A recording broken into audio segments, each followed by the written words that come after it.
বন্ধুরা, কোনোদিন কি খেয়েছেন ভোলা মাছের শুক্তো? তা আমি মাছ এখানে ভেজে নিয়েছি, ভোলা মাছ দেখুন।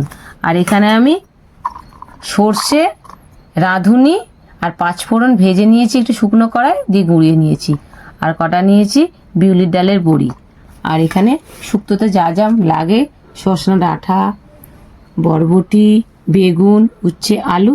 আর এখানে কাঁচকলাটা শুধু দেওয়া হয়নি, কাঁচকলাটা পাইনি ওর বাপি, এটাই নিয়ে এসছে। তা আমি এইটা দিয়ে বন্ধুরা আজকে আমি ভোলা মাছের শুক্তো করব। তার জন্য একটুখানি দেখুন দুটো কাঁচা লঙ্কা নিয়েছি আর একটু আদা থেতে করে নিয়েছি। তা চলুন বন্ধুরা কি করি দেখাই। বড়িটা বন্ধুরা তেলের মধ্যে ভেজে নিই, লাল হয়ে গেছে, এবার তুলে নেবো।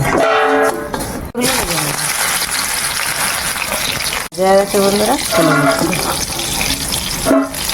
উচ্ছে ভেজে উচ্ছের কালার হয়ে গেছে। এখনকার সবজিতে রং দেওয়া থাকে, তার প্রমাণ এইটা।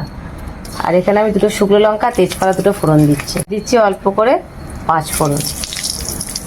বন্ধুরা ওটা ভাজা হয়ে গেছে, এবার থেতো করা আদাটা আমি দেবো, দুটো শুকনো লঙ্কা, কাঁচা লঙ্কা। এবার সব সবজিগুলো আমি একসঙ্গে দিয়ে দেবো। সবজিগুলো অল্প তেলে বন্ধুরা করবো, বেশি তেলে দেবো না, বেশি মশলাও দেবো না, পরিমাণ মতন নুন দিয়ে দিলাম।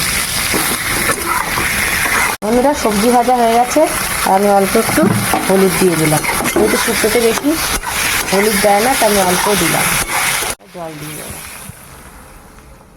এবার বন্ধুরা উচ্ছে আর বড়িটা দিয়ে দেবো।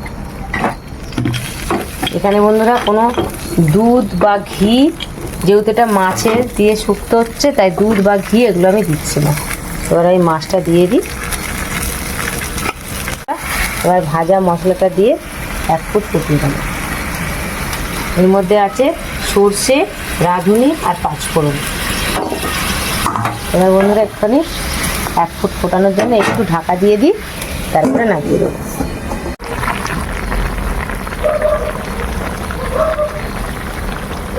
বন্ধুরা আমার ভোলা মাছের শুক্তো আমার হয়ে গেছে, এবার আমি নামিয়ে নেব।